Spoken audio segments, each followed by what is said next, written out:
Welcome to TV 36. ఇక details చూస్తే కడప జిల్లాకు చెందిన మనం ఫౌండేషన్ ఆధ్వర్యంలో లైఫ్ టైమ్ అచీవ్మెంట్స్ అవార్డు అందుకున్నారు. ఈ సందర్భంగా నర్సరావుపేట పోలీస్ సబ్ డివిజన్ కార్యాలయ ఆవరణలో కోవిడ్-19 నిబంధనల ప్రకారం జరిగిన నిడారంబరంగా చేసిన ప్రత్యేక కార్యక్రమంలో ఆయనను ఘనంగా సన్మానించి అవార్డును ప్రదానం చేశారు. డీఎస్పీ మేడపాటి వీరారెడ్డి కేంద్ర రాష్ట్ర ప్రభుత్వాలు విధించిన లాక్డౌన్ సమయంలో ప్రజలకు అవగాహన కల్పిస్తూ నియంత్రణకు తీసుకోవాల్సిన జాగ్రత్తలు చెబుతూ వారిని అప్రమత్తంగా ఉండేందుకు సూచించారు. తన జీవిత కాలంలో చేసిన సేవకు పలు రకాల సేవా కార్యక్రమాలకు గుర్తింపుగా ఆయనకు అవార్డు ప్రదానం చేసినట్లు నిర్వాహకులు రామకృష్ణ తెలిపారు.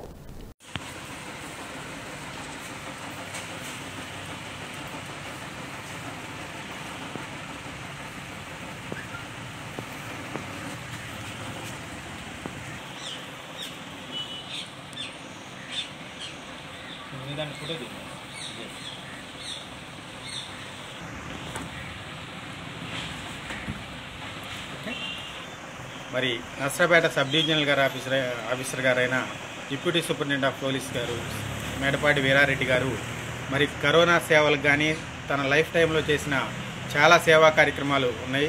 దాన్ని గుర్తించి కడప జిల్లా మనం ఫౌండేషన్ వారు మరి ప్రత్యేకంగా మన సార్కి మరి ఈరోజు life time national best service అవార్డుని ఇవ్వడం జరుగుతుంది. స్టేట్లో ఒక ఇద్దరికి మాత్రమే ఇప్పటికి ఇవ్వడం జరుగుతుంది. ఒకటి మన డీజీపీ గారైన గౌతమ్ సవాంగ్ గారికి, రెండోది మన నర్సరావుపేట సబ్ డివిజనల్ ఆఫీసర్ గారైన వీరారెడ్డి గారికి మాత్రమే ఇవ్వడం జరుగుతుంది. మరి గత 6 నెలల కాలంలో చూస్తున్నాము వారి కష్టాన్ని. మరి ఒక పక్క కేసులు పెరుగుతూ ఉన్నాయి డివిజన్లో, మరి నర్సరావుపేట అట్లాంటిలో, మరి చిలకలూరుపేట అట్లాంటి పట్టణాల్లో అయితే కేసులు పెరగకుండా మరి ఎన్నో పోలీసులకి తన సిబ్బందికి తగిన జాగ్రత్తలు ఇస్తూ సూచనలు ఇస్తూ ఎంతో కష్టపడుతూ మరి ప్రజల్లో ధైర్యంగా ముందుకెళ్తూ మరి ఒకప్పుడు నర్సరావుపేటలో పూర్తిగా మరి కేసులు ఉన్న టైంలో కూడా మరి దడవకుండా బయటకు వచ్చి సార్ మరి జనాన్ని కానీ అలాగనే ప్రజలను అలాగనే స్టాఫ్ని మరి ప్రేరేపిస్తూ ఎంతో సేవ చేసి ఉన్నారు. వారి సేవలకు గుర్తింపుగా మరి ఈరోజు మరి రాష్ట్రంలోనే మరి అవార్డు మరి సార్కే ఇవ్వడం జరిగింది. ముందుగా మరి అందుకు మేము మా చిలకలూరుపేటలో దత్తసాయి అన్నదాన సమాజం జేజేసాయి ట్రస్ట్ మా సంస్థ తరఫున కూడా సార్కి కృతజ్ఞత తెలియజేసుకుంటా ఉన్నాము. మరి ఇట్లాంటి పోలీస్ ఆఫీసర్లు మరి ఈ రోజుల్లో మరి ఉన్నారు కాబట్టి ఈరోజు కోవిడ్ని మనం మరి 130 కోట్ల మంది జనాభా ఉన్న భారతదేశంలో 138 కోట్ల ఉన్న జనాభా భారతదేశంలో మరి కనీసం ఒక 50 లక్షల మందికి రావడం ఉంది కాబట్టి మరి దేశవ్యాప్తంగా పోలీస్ సిబ్బంది ఎలా పనిచేశారని చెప్పేసి మరి తెలియజేస్తుంది. అలాగనే మన నర్సరావుపేట డివిజన్లో కూడా మరి సార్ కృషి వల్ల మరి చాలా తక్కువగా మరి కేసులు నమోదవడం జరుగుతుంది. మరి అటువంటి ఆఫీసరు మరి మన నర్సరావుపేట డివిజన్కి ఉండటం, అలాగనే మా చిలకలూరుపేట కూడా దాంట్లోనే ఉండటం మేము చాలా గర్వంగా భావిస్తున్నాము.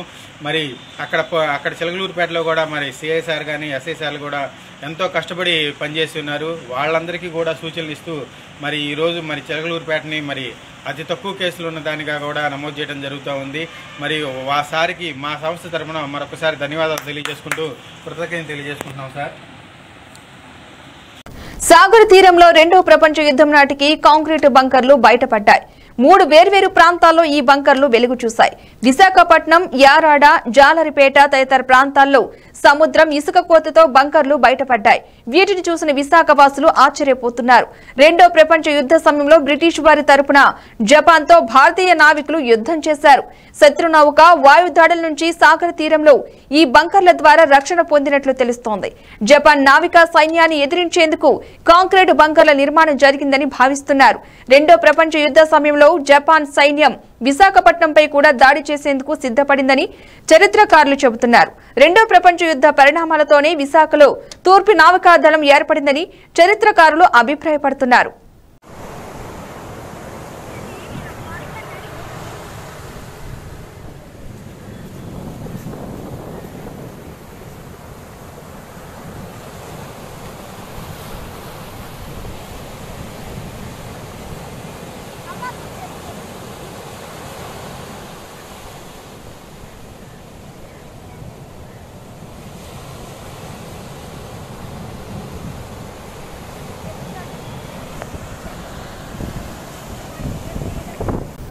కనిగిరిలో పోలీస్ క్వార్టర్స్ లో స్వచ్ఛ భారత కార్యక్రమం నిర్వహించారు. ఈ సందర్భంగా సిఐ వెంకటేశ్వరరావు మాట్లాడుతూ గత 30 సంవత్సరాలుగా పాత భవన శిథిలాలలో చిన్నపాటి అడవిని తలపిస్తూ నిత్యం క్రిమికీటకాల చుట్టూ చేరుతూ పాములు సంచరిస్తున్నాయని పరిసరాలను శుభ్రం చేసి మొత్తం పూల మొక్కలు నాటి సుందరవరణం చేయనున్నట్లు తెలిపారు.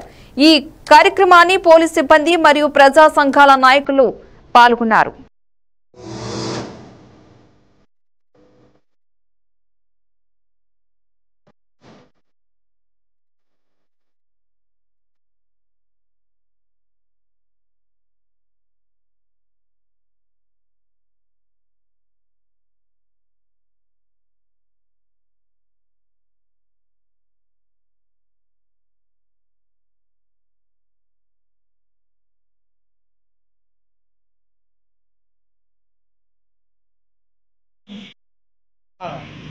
కనిగిరిలో ఈ పోలీస్ క్వార్టర్స్కి ప్రెమిసెస్లో ఉన్నటువంటి ఈ ప్రాంతమంతా కనిగిరి పట్టణానికి నడిబొడ్డున్నటువంటి ఈ ప్రాంతం చాలా అత్యంత విలువైనటువంటి ఈ స్థలం మొత్తం కూడా దాదాపు 30 ఏళ్ల కాలం నుంచి మాకు ఊహ తెలిసినప్పటి నుంచి కూడా చాలా పాత శిథిలాలు ఏదైతే పాత భవనాలు ఉన్నాయో వాటి స్థానంలో ఉన్నటువంటి ఆ శిథిలాల ద్వారా ఏర్పడినటువంటి చెట్లు చేమలు వీటన్నిటితోటి పాములు పుట్రలు వచ్చేసి చాలా ఇబ్బందికరంగా ఉన్నటువంటి పరిస్థితుల్లో వాళ్ళ మన కనిగిరి సిఐ గారి నేతృత్వంలో పోలీసు సిబ్బంది మొత్తం దీన్ని స్వచ్ఛ భారత్ కింద తీసుకొని ఈ ప్రాంతం మొత్తాన్ని సర్వాంగ సుందరంగా తీర్చిదిద్ది ఇక్కడ ప్లే గ్రౌండ్గా తయారు చేసి చాలా అందంగా తీర్చిదిద్దేటువంటి క్రమంలో భాగంగా మమ్మల్ని అందరినీ పిలవడం జరిగింది. ఇది గత 30 సంవత్సరాల నుంచి కనిగిరి నడిబొట్టులో ఉన్న పోలీస్ క్వార్టర్స్ శిథిలమైపోయి పాత భవనాల శిథిలాల మధ్యలో ఒక చిన్న చిట్టడవిలాగా తయారైంది. చుట్టుపక్కల ప్రాంతాల వారికి పాములు తేళ్ళు అవన్నీ ఇళ్లలోకి వచ్చి చాలా ఇబ్బందులు పాలవుతున్న సమయంలో ఇక్కడి ప్రజలు ఎస్ఐ గారిని సిఐ గారిని కలిసి ఈ ఇబ్బందుల గురించి చెప్పడం జరిగింది. తర్వాత వెంటనే వారు స్పందించి స్వచ్ఛ భారత్ కార్యక్రమం కింద పోలీస్ శాఖ వారందరూ దీని పెద్దలు సహకారంతో ఇది సర్వంగా సుందరమైన ఒక పార్కులాగా తయారు చేయాలని నిర్ణయించారు. అతి త్వరలో రెవెన్యూ మరియు అటవీ శాఖల సమన్వయ లోపంతో క్వారీ యాజమాన్యాలు బలవుతున్నాయని ఇబ్రహీంపట్నం మరియు జీ కొండూరు క్వారీ అసోసియేషన్ ఆవేదన వ్యక్తం చేశారు. స్థానిక ఇబ్రహీంపట్నం ప్రెస్ క్లబ్ కార్యాలయంలో ఏర్పాటు చేసిన విలేకరుల సమావేశంలో అసోసియేషన్ సభ్యులు రోహిత్ మాట్లాడుతూ ఇబ్రహీంపట్నం జీ కొండూరు ప్రాంతాల్లో దశాబ్దాలుగా క్వారీలు నిర్వహిస్తున్న ప్రభుత్వాలు మారినా ప్రతిసారి తీవ్ర ఇబ్బందులు ఎదుర్కొంటున్నామని 1928 నుంచి 1940 నాటి సర్వే రికార్డులు అమలు చేయడంతో సమస్యలు ఉత్పన్నమవుతున్నాయని ఇప్పటికైనా ప్రభుత్వాలు స్పందించి రికార్డులు సరిచేయాలని అనవసరపు వివాదాల వలన రెవెన్యూ భూములు ప్రభుత్వాలు కోల్పోతున్నాయని తెలిపారు. క్వారీల మీద కొన్ని వేల కుటుంబాలు ఆధారపడి జీవిస్తున్నాయని అవి మూతపడితే వేల కుటుంబాలు ఉపాధి కోల్పోయే పరిస్థితి నెలకొందని అదేవిధంగా స్థానిక అభివృద్ధిపై కూడా తీవ్ర ప్రభావం చూపుతుందని వాపోయారు. నమస్కారం అండి.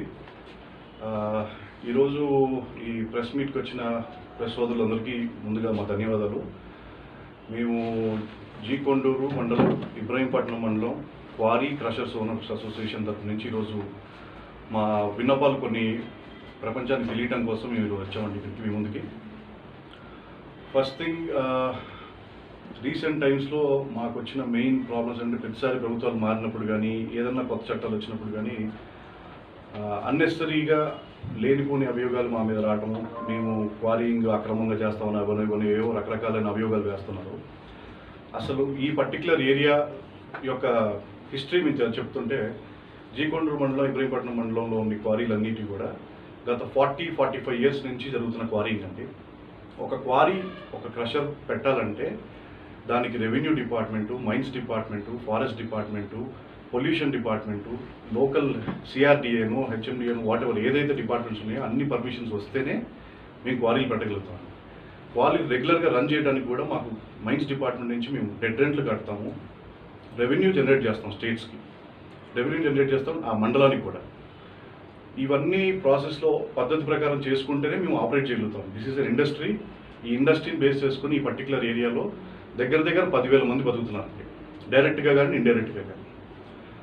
రీసెంట్ టైమ్స్లో వచ్చిన ప్రాబ్లమ్స్ ఏంటంటే ఈ గత 3-4 సంవత్సరాల నుంచి వచ్చిన ప్రాబ్లమ్స్ ఏంటంటే, మా ఏరియాలో ఫారెస్ట్ వాళ్ళు అభియోగించేది ఏంటంటే, మేము చేస్తున్న క్వారీయింగ్ ఏరియాని ఫారెస్ట్ ఏరియాగా వాళ్ళు భావించి అది ఫారెస్ట్గా క్లెయిమ్ చేసి మమ్మల్ని మాకు నోటీసులు పంపించడం కానీ, మేము దాన్ని కౌంటర్గా ఫైల్ చేయడం కానీ రకరకాల బ్యాక్ అండ్ ఫోర్త్ జరుగుతూ వచ్చిందండి. దీనికి అసలు రూట్ కాజ్ ఏంట్రా బాబు అని మేము, మాకు ప్రశాంతంగా సాగుతున్నాయి 40 సంవత్సరాల నుంచి బాగా సాగుతుంది, సడన్గా ఏంట్రా ఈ కొత్తగా వచ్చిందని మేము దాని మీద స్టార్ట్ చేస్తే, ఒకరోజు అకస్మాత్తుగా విజిలెన్స్ వాళ్ళకి కంప్లైంట్ ఇవ్వడం స్టార్ట్ చేశారు. కంప్లైంట్ ఇచ్చి ఇది మొత్తం అక్రమ మైనింగ్, దీన్ని ఆపాలని చెప్తే విజిలెన్స్ వాళ్ళు వచ్చారు మా దగ్గరికి. ఆ రోజు ఇప్పటి ఎస్పీ రవీంద్రబాబు గారు, ఆ రోజు విజిలెన్స్ ఎస్పీ గారు, ఆయన ఆధ్వర్యంలో ఒక దగ్గర 100 మంది government officials, all departments including survey settlement, mines, forest, revenue department అందరూ వచ్చి దాని గురించి ఒక డీటెయిల్డ్ రిపోర్ట్ ఇచ్చారండి. అసలు ఫారెస్ట్ ఎక్కడుంది, కొండపల్లి రిజర్వ్ ఫారెస్ట్ ఎక్కడుంది, కొండపల్లి రిజర్వ్ ఫారెస్ట్కి బౌండరీస్ ఎక్కడున్నాయి, జీకొండూరు లోయా విలేజ్ బౌండరీస్ ఎక్కడున్నాయి, కడియంపోతరం విలేజ్ బౌండరీస్ ఎక్కడున్నాయని మొత్తం రాసి దాన్ని ఫారెస్ట్ వాళ్ళకి కూడా చూపించినట్టుగా చూపించి, దాని యొక్క రిపోర్టు, ఎవరెవరు ఆఫీసర్స్ వచ్చారో వారి సంతకాలు, ఇంక్లూడింగ్ లాటిట్యూడ్ లాంగిట్యూడ్ అన్ని డీటెయిల్గా ఇచ్చి రిపోర్ట్ ఇచ్చారండి. దీని తర్వాత సబ్సిక్వెంట్గా ప్రకాశం జిల్లా పర్చూరు పోలీస్ స్టేషన్లో ప్రకాశం జిల్లా ఎస్పీ సిద్ధార్థ కౌశిక్ రిసెప్షన్ గదిని ప్రారంభించారు. ఈ సందర్భంగా ఎస్పీ మాట్లాడుతూ కరోనా వైరస్ రోజురోజుకు విజృంభిస్తున్న దృష్ట్యా పోలీసులు వైరస్ బారిన పడకుండా ఉండేందుకు ఈ రిసెప్షన్ కౌంటర్ ఎంతగానో ఉపయోగపడుతుందని ఆయన తెలిపారు. బయట నుంచి వచ్చే ఫిర్యాదుదారులకు, పోలీసులకు వైరస్ నుంచి రక్షణ కోసం అధునాతన వసతులతో ఈ కౌంటర్ నిర్మాణం చేపట్టడం జరిగిందని ఆయన తెలిపారు. ఈయన వెంట Chirala DSP Jayaramareddy, Inkollu CI R Rambabu, SI Ranganath, Karamchedu CI Roshaiah, SI Narasimharao, మహిళా పోలీసులు పాల్గొన్నారు. పోలీస్ స్టేషన్ కు చేరుకున్న ఎస్పీ సిద్ధార్థ్ కౌశల్ గారికి పోలీసు అధికారులు, సిబ్బంది ఎదురేగి ఘన స్వాగతం పలికారు.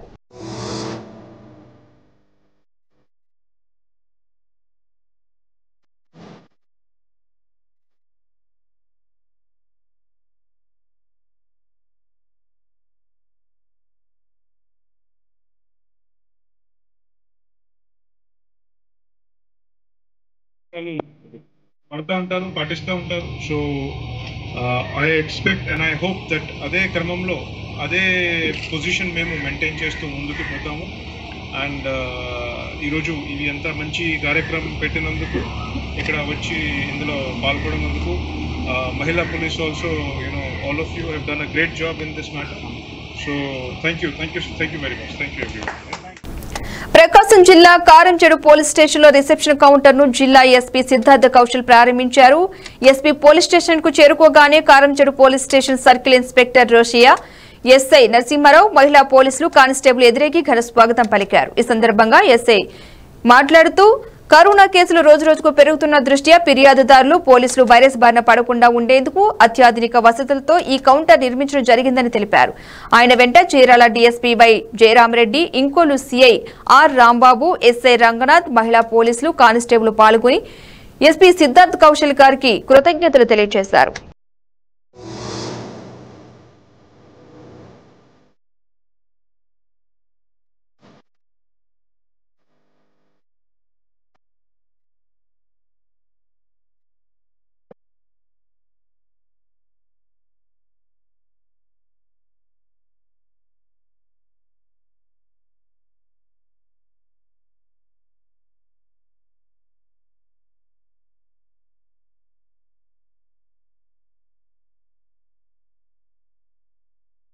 చీరాల టౌన్ గురించి కూడా, తర్వాత ఇక్కడున్న ఇంకోలు పర్చూరు నియోజకవర్గంలో కూడా, చీరాల నియోజకవర్గంలో కూడా స్టార్టింగ్లో కరోనా స్టార్టింగ్లో చాలా వచ్చింది. ఇప్పుడు ఈ స్టార్టింగ్ మరి మార్చి నెల, మే నెల, ఏప్రిల్ నెల ఆ టైంకి. కానీ ఇప్పుడు దాదాపుగా మిగతా అన్ని ప్రాంతాల కన్నా ఇక్కడ తక్కువ ఉంటుంది. అందులో కూడా ఒక ముఖ్య పాత్ర ఇక్కడ ఉన్న పోలీస్ యంత్రాంగం, ఇక్కడున్న పోలీస్ వ్యవస్థ. ఇప్పుడు చూస్తే ఒంగోలులో, మార్కాపురంలో, కందుకూరులో బాగా విపరీతంగా స్ప్రెడ్ అవుతూ ఉంది. దానికి కంపేర్ చేస్తే ఖచ్చితంగా చీరాలలో పబ్లిక్లో కూడా, పోలీసులో కూడా తక్కువగా ఉంటుంది. సో దళిత మహిళా ఉద్యోగిపైన దాడి చేసిన రేగడ గూడూరు గ్రామానికి చెందిన అంబాల ప్రభాకర్ రెడ్డిని వెంటనే అరెస్ట్ చేయాలని కాంగ్రెస్ నంద్యాల పార్లమెంటు జిల్లా డీసీపీ డీసీసీ అధ్యక్షులు జై లక్ష్మీ నరసింహ యాదవ్ డిమాండ్ చేశారు. లక్ష్మీ నరసింహ యాదవ్ మాట్లాడుతూ వెలుగోడుకు చెందిన దళిత మహిళ రంగమ్మ కాంట్రాక్టు ఉద్యోగిపై దాడి చేసిన అగ్రవర్ణాల అంబాల ప్రభాకర్ రెడ్డిని వెంటనే అరెస్ట్ చేసి శిక్షించాలని ఆయన డిమాండ్ చేశారు. రంగమ్మ అనే మహిళ ఇచ్చిన ఫిర్యాదు మేరకు పోలీసు వారు ఎస్సీ/ఎస్టీ అట్రాసిటీ కేసు నమోదు చేయడం జరిగింది. కానీ వారిని ఇంతవరకు అరెస్ట్ చేయలేదు. దళిత మహిళలపై కులంతో దూషించి వారిని హింసించడం చాలా బాధాకరమని ఆవేదన వ్యక్తం చేశారు. పెద్దలారా నమస్కారం. నా పేరు లక్ష్మీ నరసింహ యాదవ్, కాంగ్రెస్ పార్టీ నంద్యాల పార్లమెంటు జిల్లా అధ్యక్షులను. చాలా బాధాకరమైన విషయం, రాష్ట్రంలో దళితులపైన రోజు రోజుకు దాడులు పెరిగిపోతున్నాయి. నంద్యాల పార్లమెంట్ నియోజకవర్గంలో, శ్రీశైలం నియోజకవర్గంలో, వెలుగోడు మండలంలో అయినటువంటి రేగడగూడు గ్రామంలో వైసీపీ నాయకుడైనటువంటి అంబాల ప్రభాకర్ రెడ్డి గారు దళిత మహిళా ఉద్యోగస్తులైనటువంటి ఐకేపీలో పనిచేస్తున్న ఉద్యోగస్తురాలపైన రంగమ్మ అనే మహిళ పైన విచక్షణ రహితంగా దాడి చేసి చెప్పుతో కొట్టి మనం మాట్లాడలేని మాటలతో ద్వేషించడం అంటే నిజంగా ఎంత ధైర్యం అంబాల ప్రభాకర్ రెడ్డి గారు. మీరు ఈరోజు దళిత మహిళలపైన మీరు దాడి చేయడం అంటే సిగ్గుచేటు. వెంటనే జిల్లా కలెక్టర్ గారు కానీ, జిల్లా ఎస్పీ గారు కానీ కలగజేసుకొని అంబాల ప్రభాకర్ రెడ్డి గారిని వెంటనే అరెస్ట్ చేయాలని చెప్పి కాంగ్రెస్ పార్టీ డిమాండ్ చేస్తుంది. లేని పక్షంలో ఈరోజు కాంగ్రెస్ పార్టీ ప్రభాకర్ రెడ్డి ఇంటి దగ్గర ధర్నా చేపడతాం. అరెస్ట్ చేసేంత వరకు కూడా ఆ మహిళకు న్యాయం చేయాలి, ఆ మహిళకు రక్షణ కల్పించాలని చెప్పి కాంగ్రెస్ పార్టీ డిమాండ్ చేస్తుంది. ఈరోజు వైసీపీలో ఉన్నటువంటి ఎమ్మెల్యేలు, ఎంపీలు ఈరోజు అంబాల ప్రభాకర్ రెడ్డికి మద్దతుగా నిలవడం అంటే సిగ్గుచేటు. ఒక మహిళ పైన దాడి జరిగితే, దళిత మహిళా ఉద్యోగస్తులపైన దాడి జరిగితే ఇప్పటికీ 3 రోజులు అయినప్పటికీ కూడా అరెస్టు చేయకపోవడం అంటే ఈ రాష్ట్ర ప్రభుత్వం జగన్మోహన్ రెడ్డి పాలనలో దళితులకు రక్షణ లేదని చెప్పి గతంలోనే కాంగ్రెస్ పార్టీ గొంతెత్తి చెప్పడం జరిగింది. ఇప్పటికి కూడా రోజుకొక జిల్లాలో, ఏదో ఒక మండలంలో దళితులపైన, బడుగు బలిగిన వర్గాలపైన ఈరోజు రోజుకు దాడులు జరుగుతున్నాయంటే జగన్మోహన్ రెడ్డి పాలనలో దళితులకు రక్షణ లేదనేది స్పష్టంగా అర్థమైంది. అందుకోసమే బీసీ, ఎస్సీ, ఎస్టీ మైనారిటీ వర్గాల ప్రజలారా, యువకులారా, ఈ రోజు మీరు మేల్కోండి. ఈ రోజు దళితులపైన దాడులు జరుగుతున్నాయి, రేపు బీసీలపైన దాడులు జరుగుతాయి, రేపు ఇంకొకరిపైన దాడులు జరుగుతున్నాయి. ఈ ప్రభుత్వంలో ఏ సామాజిక వర్గానికి కానీ, ఏ రంగంలో పనిచేస్తున్న ఉద్యోగస్తులకు కానీ ఈరోజు రక్షణ లేకుండా పోయింది. కాబట్టి ఈ ప్రభుత్వాన్ని మనం గట్టిగా నిలదీద్దాం. వెంటనే ఈ రోజు నిన్న జరిగినటువంటి అంబాల ప్రభాకర్ రెడ్డి విచక్షణ రహితంగా ఒక దళిత మహిళ పైన దాడి చేస్తే ఈ రోజు ఇప్పటికి కూడా స్పందించకుండా ఎస్పీ గారు ఎందుకు అరెస్టు చేయలేదు? కేసు నమోదు చేసి అరెస్ట్ చేయాల్సిన బాధ్యత ఎస్పీ గారి పైన ఉందా లేదా అని చెప్పి నేను ప్రశ్నిస్తున్నా. లేని పక్షంలో రేపే డీజీపీ గారిని కలిసి ఈ కేసు పైన మేము డీజీపీ గారికి కూడా కంప్లైంట్ ఇస్తాం కాంగ్రెస్ పార్టీ తరఫున అని చెప్పి కూడా తెలియజేస్తున్నాను. రంగమ్మ కుటుంబానికి కాంగ్రెస్ పార్టీ అండగా ఉంటుందని చెప్పి కూడా రంగమ్మ కుటుంబమైనటువంటి చిత్తూరు జిల్లాలో ఘోర రోడ్డు ప్రమాదం జరిగింది. పలమనేరు మండలం బలిజపల్లి వద్ద కారు లారీని ఢీకొట్టింది. కారు అధిక వేగంతో పక్క నుండి వెళ్తున్న ద్విచక్ర వాహనదారులను ఢీకొట్టింది. ద్విచక్ర వాహనం లారీ కిందకు దూసుకెళ్లింది. ఈ ప్రమాదంలో 4 ప్రయాణికులు అక్కడికక్కడే మృతి చెందారు. కారులో ప్రయాణిస్తున్న వారందరూ ఒకే కుటుంబానికి చెందిన వారని తెలుస్తోంది. కర్ణాటక నుంచి తిరుపతి వెళ్తుండగా ఈ రోడ్డు ప్రమాదం చోటు చేసుకుంది. ప్రమాదం జరిగిన వెంటనే సమాచారం అందడంతో పోలీసులు ఘటనా స్థలానికి చేరుకున్నారు.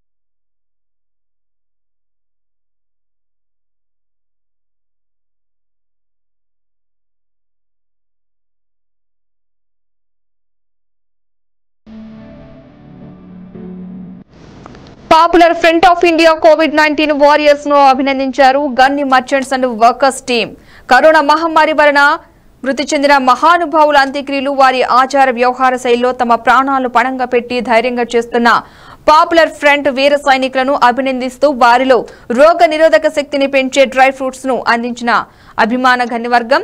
ఈ కార్యక్రమంలో పాపులర్ ఫ్రంట్ నాయకులు నంద్యాల డివిజన్ అధ్యక్షుడు ఫాజిల్ దేశాయ్, కార్యదర్శి ఇద్రీస్, గన్ని సేవా ట్రస్ట్ అధ్యక్షుడు గన్ని కరీం తదితరులు పాల్గొన్నారు.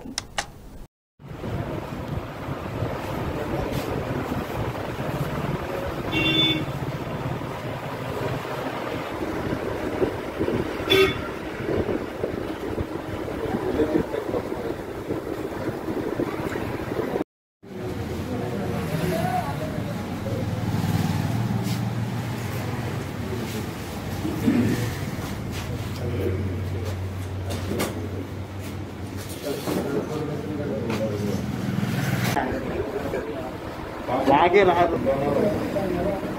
पंपिना ये लास्ट లో తెలుగు సేమ్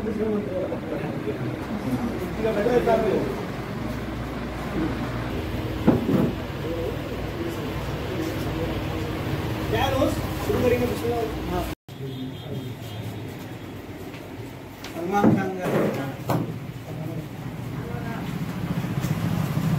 हाफिज खाजा మీరు ముందు వరుసలో ఉండి జనాజా నమాజ్ చదివించడంతో ముందు నిలబడి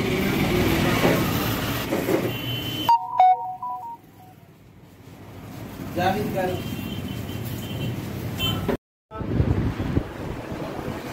పాపులర్ ఫ్రంట్ ఆఫ్ ఇండియా వీర యోధులకు మరియు గన్ని టీం మెంబర్స్కు మరియు పాత్రికేయ మిత్రులకు అందరికీ పేరు పేరున అస్సలాము అలైకుం. ఈ రోజున ఇక్కడ మనమంతా సమావేశం కావడానికి గల ముఖ్య కారణం ఏమంటే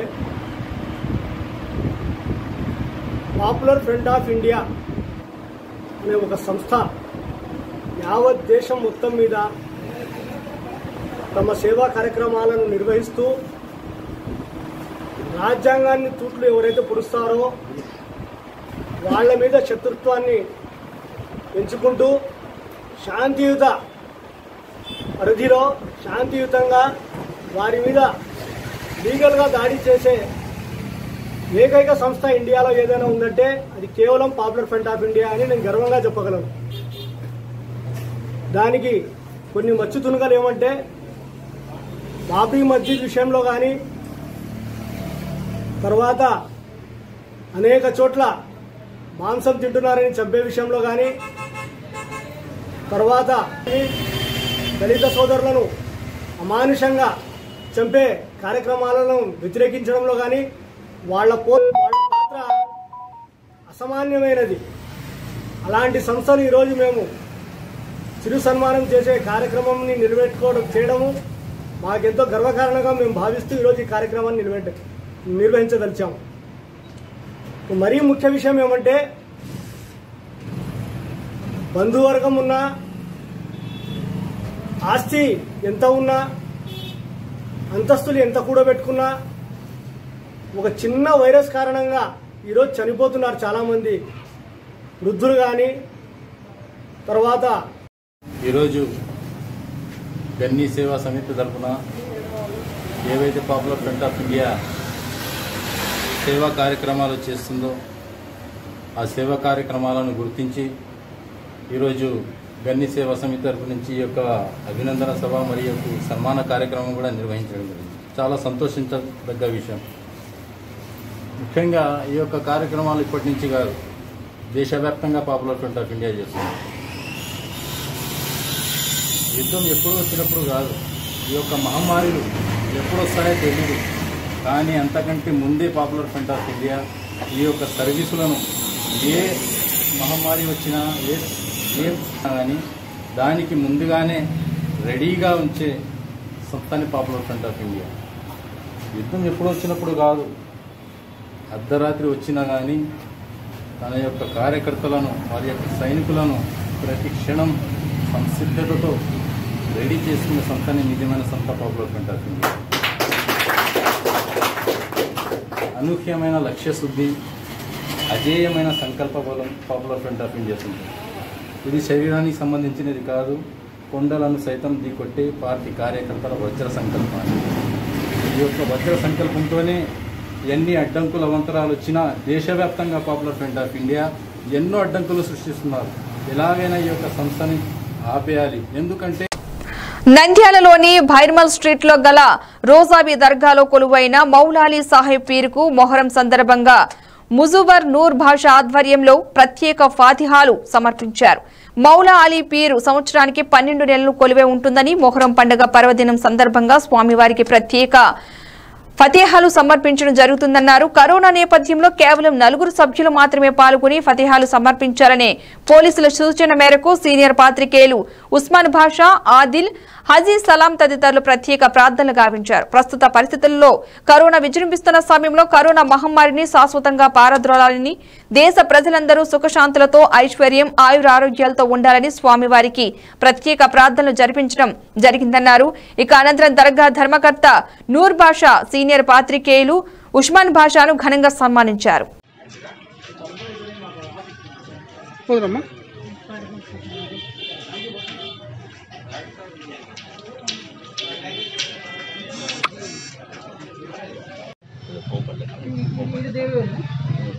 समाधि बड़ा पिल्ला दिखता मोह पड़ा चिचा फोटो काटे काड़ा जंबो काड़ा सिंगल फोटो काटे दल काड़ा नहीं काड़ा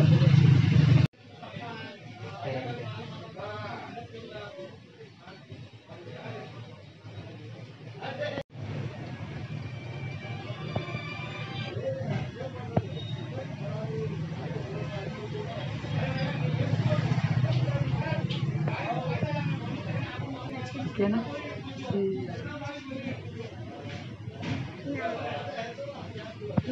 ప్రతికి మొహరం మత సామరస్యానికి ప్రతీక. వినాయక నిమజ్జనము, మొహరము రెండు ఒకేసారి వచ్చిన నంద్యాలలో అందరూ ప్రజలందరూ సుఖశాంతులతో ప్రశాంతంగా జరుపుకుంటారు. ఈ కరోనా మహమ్మారి వల్ల మొహరంలో ఎటువంటి ర్యాలీలు కానీ ఉరుసులు కానీ తీయవద్దన్న పోలీసుల ఆదేశాల మేరకు కేవలం ఇక్కడే ఫాతిహాలు ఇసుకొని మౌలాలి స్వామికి ఫాతిహాలు ఇసుకున్నారు. కాబట్టి అందరూ సోషల్ డిస్టెన్స్ పాటించుకుంటా ఈ కరోనా మహమ్మారి వల్ల ఈ మొహరంని ఈరోజు ఆషురా అంటారు. ఈరోజు 10వ రోజు. ఈరోజు 10వ రోజుని మొహరం పీర్ల పండుగ జరుపుకుంటారు.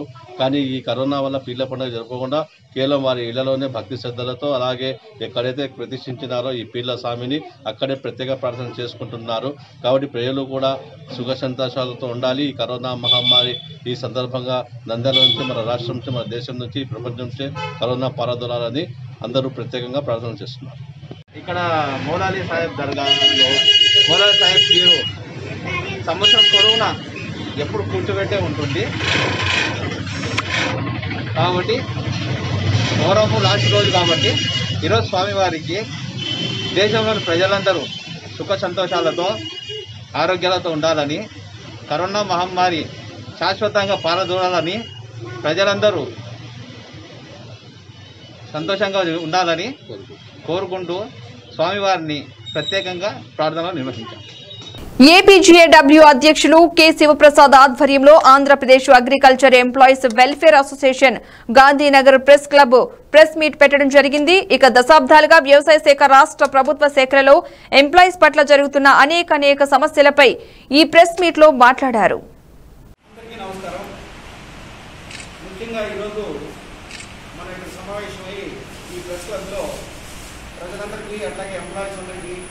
వ్యవసాయ శాఖ తరఫున ప్రప్రథంగా ఆంధ్రప్రదేశ్లో స్టేట్లో ఒక కొత్త అసోసియేషను వ్యవసాయదారులకి అట్లాగే ఉద్యోగస్తులకి హెల్ప్ చేసే ఉద్దేశంతో Andhra Pradesh agriculture employees welfare association అని చెప్పి ఒక అసోసియేషన్ని రిజిస్టర్ చేయడం జరిగింది. దీని ప్రధాన ఉద్దేశము పారదర్శకత, అందరికీ కూడా సమన్యాయం జరగాలి. ఉన్న అసోసియేషన్ ఏదైతే ఉందో దాంట్లో సమన్యాయం లేదు అన్న భావన తీవ్రంగా ఎంప్లాయీస్లో ఉన్న సందర్భంగా ఈ అసోసియేషన్ అనేది ఏర్పడడం జరిగింది. దీంట్లో ప్రధానంగా ప్రభుత్వ పథకాలని వ్యవసాయదారులకి అత్యంత సమీపంగా వాళ్ళకు ఉపయోగపడేటట్లు వ్యవసాయ శాఖలో ఉన్న ఉద్యోగస్తులందరినీ కూడా సమీకరించి వాళ్ళని ఉత్సాహపరిచి వ్యవసాయదారులకు ఉపయోగపడేటట్టు చేయడం ప్రధాన ఉద్దేశం. ఈరోజు మనము ఈ పత్రికా సమావేశం ఎందుకు ఏర్పాటు చేసుకున్నామంటే, ఆంధ్రప్రదేశ్లోని వ్యవసాయ శాఖలో గత 60 సంవత్సరాలుగా ఒక అసోసియేషన్ ఉంది. ఇప్పుడు కొత్తగా Andhra Pradesh agriculture employees welfare association అని కొత్త అసోసియేషన్ని మనం ఏర్పాటు చేసుకున్నాం. కాబట్టి ఈ సందర్భంగా మనం అందరికీ తెలియజేసుకుంటున్నాము. ఆ అసోసియేషన్ ఏర్పాటు చేసుకున్నాం అనేది అందరికీ తెలియాలి. అలానే మన మెంబర్స్ యొక్క వెల్ఫేర్ని మనం బాగా చేయాలి అనే ఒక ఉద్దేశంతో ఈ అసోసియేషన్ని మనం ఏర్పాటు చేసుకోవడం జరిగింది. ఎన్నో సంవత్సరాలుగా ప్రమోషన్స్ ఆగిపోయాయి మన డిపార్ట్మెంట్లో. పాపం వాళ్ళు రిటైర్మెంట్ కూడా వస్తుంది. వాళ్ళకి రిటైర్మెంట్ అయిపోయేటప్పుడు ప్రమోషన్ వస్తే వాళ్ళు సంతోషంగా రిటైర్మెంట్ అవుతారు. అటువంటివన్నీ కూడా ఆగిపోయి ఉన్నాయి. తర్వాత బదిలీల్లో కూడా చాలా అవకతవకలు జరుగుతూ ఉన్నాయి. అవన్నీ కూడా కొందరు జన సహాయ శక్తి పార్టీ ఫౌండర్ షేక్ ఉమర్ భాషా మాట్లాడుతూ రాష్ట్రంలో జరిగే అన్ని ఎలక్షన్లో అభ్యర్థులు నిలబడతామని, ఇప్పుడున్న పరిస్థితుల్లో ఎస్సీ, ఎస్టీ, బీసీ, మైనార్టీలకు ప్రభుత్వం ఉద్యోగ అవకాశాలు కల్పించడం లేదు అని, అనేక సమస్యల మీద జన సహాయక శక్తి పార్టీ పోరాడుతుందని ఉమర్ భాషా మాట్లాడడం జరిగింది. షేక్ ఉమర్ భాషా జన సహాయ శక్తి పార్టీ ఫౌండర్.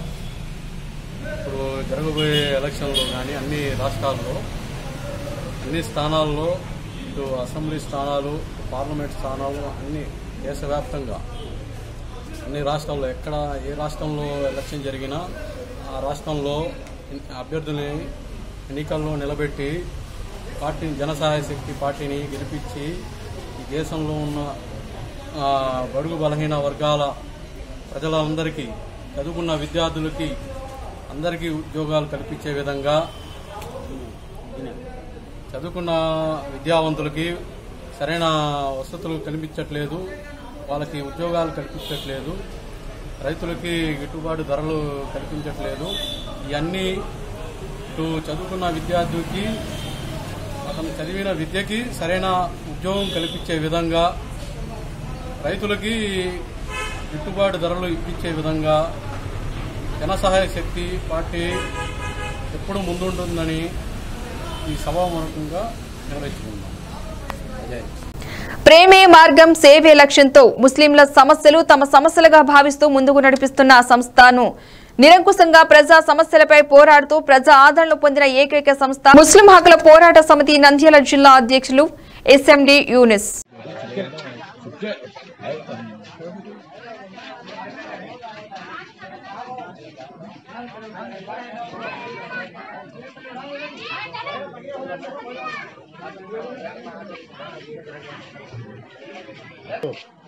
మన గౌరవనీయ ఖాజావలి గారికి మేము ముందుగా కృతజ్ఞతలు తెలుపుతున్నాము. ఎందుకంటే ముస్లిం సోదరులు చాలా ఇబ్బంది పడుతున్నారని తమ ముందుగా వాళ్ళు సొంతంగా ముస్లిం హక్కుల పోరాట సమితి స్థాపించడం జరిగింది. అందులోనే భాగంగా మేము కూడా సభ్యులు కావడం అనేది మాకు చాలా సంతోషంగా ఉంది. ఎందుకంటే దాదాపుగా ముస్లిం పడుతున్న సమస్యలను అతను దగ్గర నుండి చూశాడు కాబట్టి ఈరోజు ముస్లింల కోసమే పుట్టిన ఈ ముస్లిం హక్కుల పోరాట సమితి ఖచ్చితంగా ముందుండి తమ ముస్లిం సోదరులకు ఏ ఆపద వచ్చినా కూడా ముందుండి పోరాడుతుందని మేము తెలియజేస్తున్నాము. అంతేకాకుండా 6 సంవత్సరాలైంది ముస్లిం హక్కుల పోరాట సమితి పుట్టి. అందులో చాలామంది ప్రజలు కూడా వాళ్ళు మాకు చాలా స్పందన వస్తుంది. దయచేసి ప్రజలు కూడా గమనించి స్వచ్ఛందంగా మా సంస్థలో చేరడానికి ముందుకు వస్తున్నారు. ఎందుకంటే ఉదాహరణ మన బీసీ కాలనీకి చెందిన మన హనీఫ్ గారు అయితేనేమి, మన వసీం గారు అయితేనేమి, అలాగే మన న్యామతుల్లో కానీ ఇంకా చాలామంది మా సంస్థలో చేరాలని ఉత్సాహం చూపుతున్నారు. మా ముందుగా మేము కూడా వాళ్ళకు సహాయ సహకారం అందించి ఖచ్చితంగా మా సంస్థలో మేము చోటు కల్పిస్తామని ముస్లిం హక్కుల పోరాట సమితి కోరుతున్నాము. అంతేకాకుండా ఈరోజు గత మన ఆవిష్కరణ 6 సంవత్సరాలైంది మన సంఘం పుట్టి. ఈ సంఘానికి ఆదరించే ప్రతి ఒక్క ప్రజలకు, ప్రతి ఒక్క నాయకులకు పేరు పేరున మా ముస్లిం హక్కుల పోరాట సమితి ధన్యవాదాలు తెలుపుకుంటూ ఈ ముఖంగా మీడియా ముఖంగా కోరడం జరుగుతుంది. ఎంహెచ్పిఎస్ అనేది నంద్యాలలో చాలా మంది చేశారు. కానీ మేము తీసుకున్న తర్వాత ఎంహెచ్పిఎస్కి జవజీవాలు వచ్చాయి.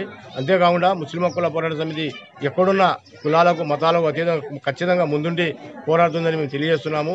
ఎందుకంటే ముస్లిం హక్కుల పోరాట సమితి అంటే ముస్లింల కోసమే కాకుండా ప్రతి ఒక్క మానవుని కోసం ఖచ్చితంగా పాటుపడుతుందని మేము ముస్లిం హక్కుల పోరాట సమితి తెలియజేస్తున్నాము. గతంలో కూడా చాలా సమస్యల మీద ముస్లిం హక్కుల పోరాట సమితి ఫైట్ చేసినాము. అలాగే మేము చేసిన దానికి ఉన్నత అధికారులైతే ప్రజాప్రతినిధులు కూడా మాకు సహకరించడం అనేది చాలా సంతోషకరమైన విషయము. ఎందుకంటే ముస్లిం హక్కుల పోరాట సమితి అనేది ఖచ్చితంగా ఒక సమస్య మీద పోరాడుతుందంటే దాని దగ్గర ఎవిడెన్స్ లేకుండా ఏది పోరాడదు, ఖచ్చితంగా ఎవిడెన్స్ పెట్టుకుని పోరాడుతుందని ఈ సభగా మీకు తెలియజేసుకుంటున్నాను. వైజాగ్ లో దళితుడు శిరోముండనం చేసిన ఘటనలో దోషులను శిక్షించాలని దాడులను ఖండిస్తూ బహుజన సమాజ్ పార్టీ ముమ్మిడివరం నియోజకవర్గ అధ్యక్షుడు గుత్తల వెంకటరమణ ఆధ్వర్యంలో కెట్రనీకొన గేట్ సెంటర్ లో ధర్నా నిర్వహించారు. ఇలాంటి ఘటనలు పునరావృతం కాకుండా ప్రభుత్వం తక్షణమే స్పందించి ఘటనకు బాధ్యులైన వారిపై చట్టపరంగా కఠిన చర్యలు తీసుకుని శిరోముండన బాధితులకు న్యాయం చేయాలని బహుజన సమాజ్ పార్టీ డిమాండ్ చేసింది.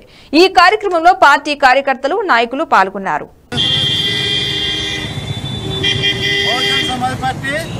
ముమ్మిడివారం నియోజకవర్గం ఆధ్వర్యంలోని మరి కాట్రపన మండలంలోని ఈ నూతన నాయుడు మరి మంజుప్రియ ఇంకో మరి వైజాగ్లోని శిరో మండలం జరిగింది. శిరో మండలంలో మరి వాళ్ళు ఇష్టం వచ్చినట్టు విధ్వంసం సృష్టించి సెల్ ఫోన్ పోయిందనేసి వంకతో రప్పించి వాళ్ళ ఇంట్లో పనిచేసే ఒక కర్రీ శ్రీకాంత్ అన్న వ్యక్తిని అమానుషంగా చాలా దౌర్భాగ్యమైన పరిస్థితి ఆయన అంటే సితగొట్టేసి వాళ్ళకి గుండు గీకించి శిరో మండలం కన్నురేపలు కూడా గోకేయడం జరిగింది. అయితే ప్రభుత్వం అయితే వెంటనే ఫుటేజ్ తీసి అరెస్ట్ చేయడం జరిగింది. మీకు వాట్సాప్లోని గ్రూపులో అన్నట్లు వచ్చినాయి. బహుజన్ సమాజ్ పార్టీ డిమాండ్ ఏం చేస్తుందంటే ఆనాడు మొన్న అయితే మన మధ్యకాలంలో రాజమండ్రిలో అయితే ఏ కార్యక్రమం శిరో మండలం జరిగిందో ఆ కార్యక్రమంలో పోలీసులను మాత్రమే సస్పెండ్ చేశారు. కానీ దానికి కారకులైన వైఎస్ఆర్సీపీ నాయకుడిని మీరు ఇప్పటి వరకు అరెస్ట్ చేయలేదు. అయితే మంత్రి గారు అయితే నాకు 24 గంటలు ఇవ్వండి, పార్టీని సస్పెండ్ చేయడం కాదు, నేను వాళ్ళకి శిక్ష పడేలాగా అరెస్ట్ చేసేలాగా నాకు 24 గంటలు ఇవ్వమని అడగడం జరిగింది. అప్పుడే ఈ కార్యక్రమం జరిగి 4 రోజులు దాటేస్తుంది. మరి మంత్రి గారి మాటించి ఇప్పటి వరకు ఎటువంటి అరెస్టులు కూడా జరగలేదు. అప్పుడే ఆ దోషినటువంటి ఎంక్వైరీ చేసి ముందుకు తీసుకురాలేదు. కాబట్టి ఆ రోజునే కనుక కఠినమైన శిక్షించి ఉంటే ఈవేళ ఈ శిరో మండలం జరిగి ఉండేది కాదు. మరి ఇలాంటి శిరో మండలాలు జరగకుండా దళిత ప్రతినిధులు ఎక్కడైతే అంబేద్కర్ పెట్టిన రిజర్వేషన్లు అయితే ఉన్నాయో అక్కడ ఎవరైతే ఎస్సీలుగా ఉన్నారో ప్రతినిధులు అయితే ఎవరైతే ఉన్నారో వాళ్ళు ఖండించిపోవడం వల్ల ఈ కార్యక్రమం ఇలాంటివన్నీ అనామేశ్వరమైన కార్యక్రమాలు, దౌర్భాగ్యమైన కార్యక్రమాలు దళితుల మీద దాడులు జరుగుతున్నాయంటే చాలా అవమానకరం. అయితే దళిత స్త్రీలని మరి 11 మంది రేప్ చేసి మరి రాజమండ్రి పోలీస్ స్టేషన్లో దగ్గర వదిలేసి వెళ్ళిపోయారంటే ఎంత పరిస్థితి, ఎంత దారుణంగా ఉంది వైఎస్ఆర్సీపీ ప్రభుత్వం అనేది మీరు అందరూ ఆలోచించవలసిన పరిస్థితి ఉంది. అయితే మరీ ముఖ్యంగా ఇంకా ఎస్సీ ఎస్టీల్లో ఉన్న ఎస్సీ సెల్లో ఈ ప్రభుత్వంలో ఉన్న ఎస్సీ సెల్లని ఈ దళిత సింహాలు, దళిత పుల్లులనే వాళ్ళని గోనెల్లో బంధించి గోనెల్లో నుంచి ఎస్సీల మీద ఏ సామాజిక వర్గంలో అయితే ప్రతినిధులు వాళ్ళ మీద వీళ్ళు గోనెల్లోని మొరుగుతున్నారు, పుల్లులాగా గౌండ్రింతున్నారు ఎస్సీల మీద, దళితుల మీద, బహుజనుల మీద. ఇలాంటివన్నీ పోవాలంటే ఫస్ట్ దళితులు బహుజనులు మేల్కోవాల్సిన పరిస్థితి ఉంది. వెంటనే ఈ బహుజనులు మేల్కోకపోతే ఇంకా మూతుకు ముంతా గుద్దకు తాటేకి వచ్చే పరిస్థితులు ఉన్నాయి. ఆ పరిస్థితులు రప్పించుకోవద్దు. బహుజన్ సమాజ్ పార్టీ వెంటనే శిక్షించాలని, లేకపోతే మేము రాష్ట్రవ్యాప్త ఉద్యమం చేసి మేము కఠినంగా శిక్షించి మేమే చట్టాన్ని మేము చేతిలో తీసుకోవాల్సిన పరిస్థితులు వస్తున్నాయి. ఆ పరిస్థితులు తెచ్చుకోవద్దామని బహుజన్ సమాజ్ పార్టీ నియోజకవర్గ అధ్యక్షుడు గారు నేను డిమాండ్ చేస్తున్నాను. జై భీమ్. తూర్పుగోదావరి జిల్లా ముమ్మడివరం నియోజకవర్గం పోలవరం మండలం టి కొత్తపల్లి అడవిపేట గ్రామంలో మాదిగ ఐక్యవేదిక సమీక్ష సమావేశం జరిగింది. ముఖ్య అతిథిగా మాదిగ ఐక్యవేదిక చైర్మన్ మడికి కిషోర్ బాబు ఈ సమావేశంలో మాట్లాడుతూ ఎస్సీ వర్గీకరణ తీర్పుపై సమీక్ష చేయాలని, షెడ్యూల్ కులాలు తెగలకు వర్గీకరించి అధికారం రాష్ట్రానికి లేదంటూ 2004లో ఇచ్చిన తీర్పును విస్తృత ధర్మాసనానికి వివరించవలసి ఉందని సుప్రీంకోర్టు తాజాగా అభిప్రాయం వెలువరించింది. ఆయా రాష్ట్రాలు తీసుకునే నిర్ణయాలు రాజ్యాంగానికి లోబడి ఉండాలని జస్టిస్ అరుణ్ మిశ్రా ఆధ్వర్యంలో బెంచ్ స్పష్టం చేసింది. 2006లో వర్గీకరణ చేస్తే అప్పుడు పంజాబ్ హైకోర్టు 2004లో ఆంధ్రప్రదేశ్లో జస్టిస్ చెన్నయ్య ఇచ్చిన తీర్పు ఆధారంగా కొట్టివేయడం జరిగింది. భవిష్యత్తులో దీనికి నిమిత్తం మాదిగ సంఘాల నాయకులు, ఉపకుల సంఘాల నాయకులు చేయు పోరాటాలకు మా మాదిగ ఐక్యవేదిక 13 జిల్లాలు సిద్ధంగా ఉన్నాయని చైర్మన్ మడికి కిషోర్ బాబు పత్రికాముఖంగా తెలియజేశారు.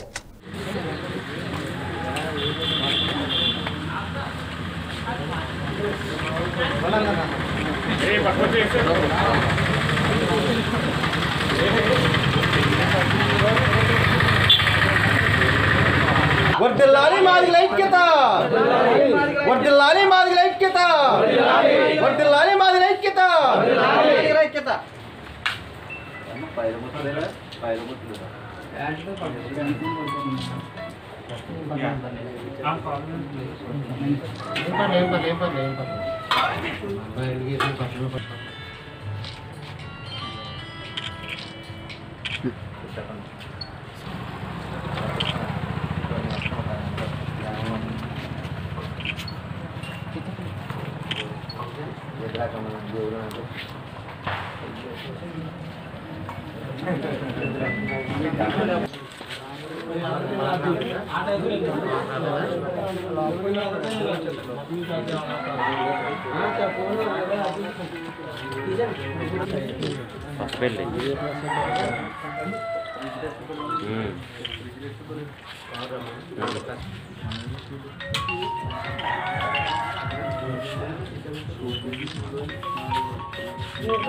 నమస్తే,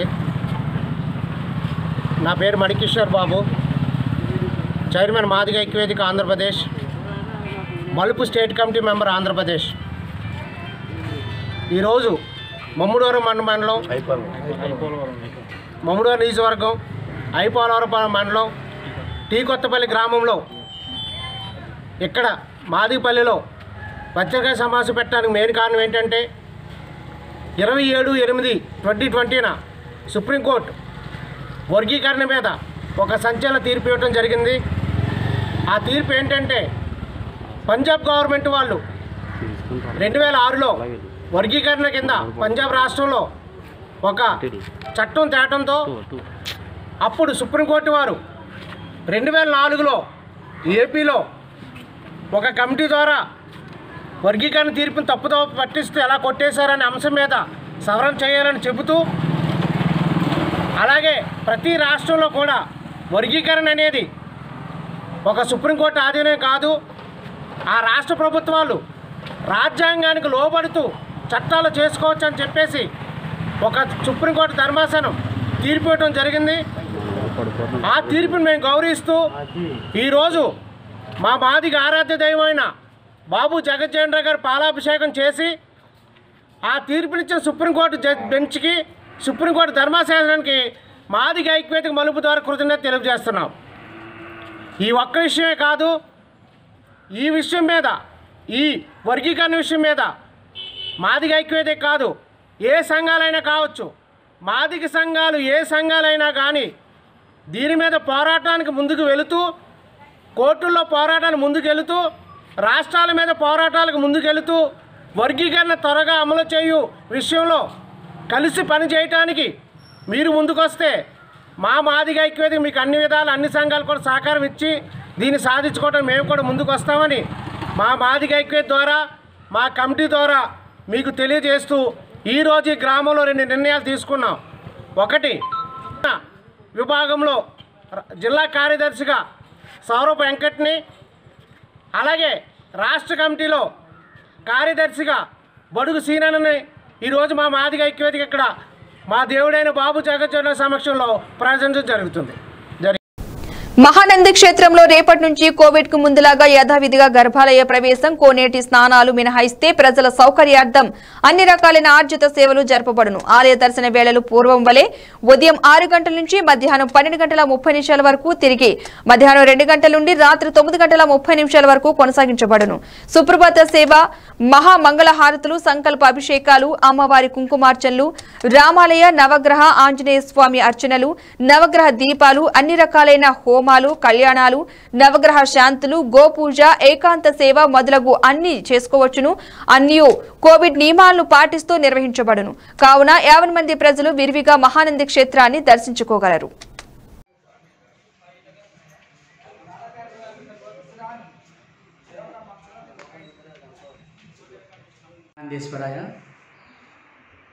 మహానంద దేవస్థానం నందు కోవిడ్ కారణంగా రాష్ట్ర వ్యాప్తంగా కూడా ఈ కోవిడ్ ఉన్న వలన మహానంద దేవస్థానంలో జరగవచ్చిన పూజా కార్యక్రమాలు, అభిషేకాలు, మిగతా అర్చనలు, కుంకుమార్చనలు ఇవన్నీ కూడా నిలుపుదల చేసి ఉన్నాము.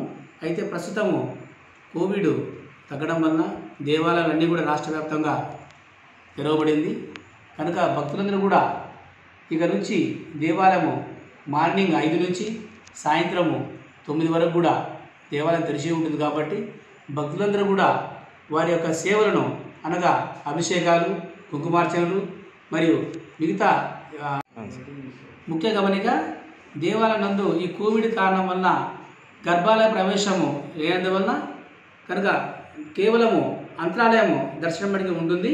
అంతరాలయ దర్శనంలో మనకు అన్ని కార్యక్రమాలు కూడా మన వేద పండితులచే ఈ పూజా కార్యక్రమం జరుగుతుంది కాబట్టి భక్తులందరూ గమనించి యథావిధంగా ఈ యొక్క పూజా కార్యక్రమాలు జరుగుతున్నాయి. భక్తులందరూ పాల్గొని జయప్రదం చేయవలసిందిగా కోరుచున్నాం. ఓం నమో మహానందీశ్వరాయ.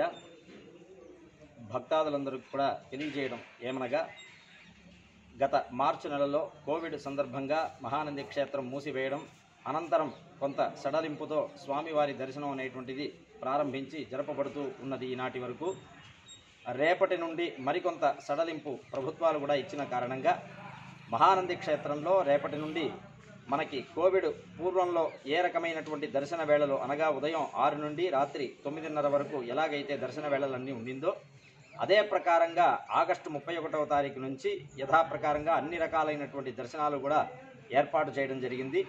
అట్లాగే స్వామివారి గర్భాలయ ప్రవేశం తప్ప మిగతా అన్ని రకములైనటువంటి సేవలు అంటే అభిషేకాలు కానీ, అర్చనలు కానీ, నవగ్రహ పూజలు కానీ, హోమాలు కానీ, రామాలయ అర్చనలు కానీ, గోపూజ ఇలాగా వివిధ రకములైనటువంటి సేవలన్నీ కూడా భక్తాదులు స్వయంగా ఆచరించుకోవడానికి అవకాశం అనేటువంటిది రేపటి నుంచి కల్పించడం జరిగింది. ఆలయ కార్యనిర్వహణాధికారి మల్లికార్జున ప్రసాద్ గారు ఈ యొక్క నిర్ణయాన్ని తీసుకుంటూ రేపటి నుంచి కూడా మహానంది క్షేత్రంలో అన్ని రకములైనటువంటి ఆర్జిత సేవలు భక్తులు చేసుకునవచ్చును.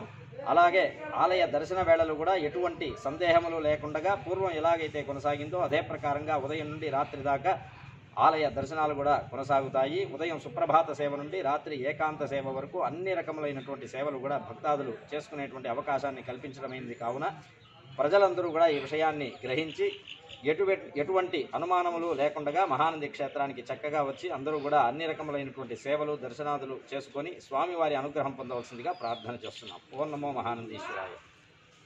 ఈ టీవీ బులెటిన్ విశేషాలు చూస్తూనే ఉండండి టీవీ 36.